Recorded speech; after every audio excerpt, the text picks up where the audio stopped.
Selamat pagi, saya Rolis Tompul dengan NIM 200130187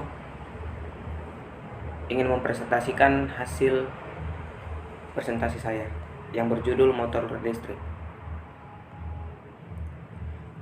Motor listrik adalah alat yang mengubah energi listrik menjadi energi mekanik berdasarkan jenis dan karakteristik arus listrik yang masuk dan mekanisme operasinya motor listrik.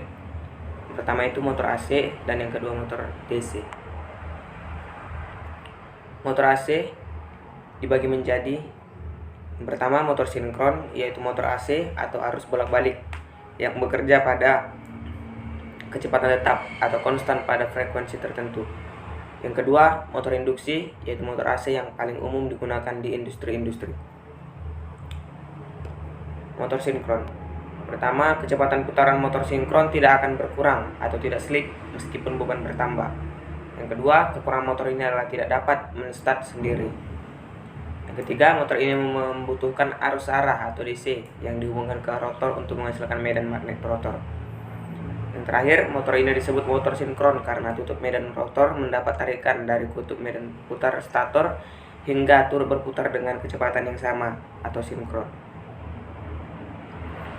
Motor induksi merupakan motor listrik AC yang bekerja berdasarkan induksi medan magnet antara rotor dan stator. Motor induksi dapat diklasifikasikan menjadi yang pertama, motor induksi satu fase, yang kedua motor induksi tiga fase. Motor DC. Motor listrik arus arah adalah jenis motor yang beroperasi dengan sumber tegangan arus listrik searah atau DC, direct current.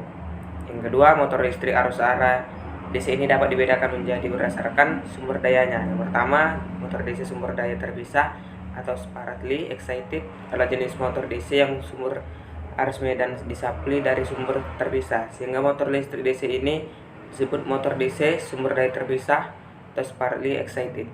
Yang kedua, motor DC sumber daya sendiri atau self excited adalah jenis motor DC yang sumber arus medan disuplai dari sumber daya dengan kekumparan motor listrik, sehingga motor listrik DC ini disebut motor DC sumber daya sendiri atau self excited. Motor DC sumber daya sendiri. Motor DC sumber daya sendiri atau self excited ini dibedakan menjadi tiga jenis berdasarkan konfigurasi suplai medan dengan kumparan motornya sebagai berikut. Yang pertama, motor DC stand, yang kedua motor DC seri,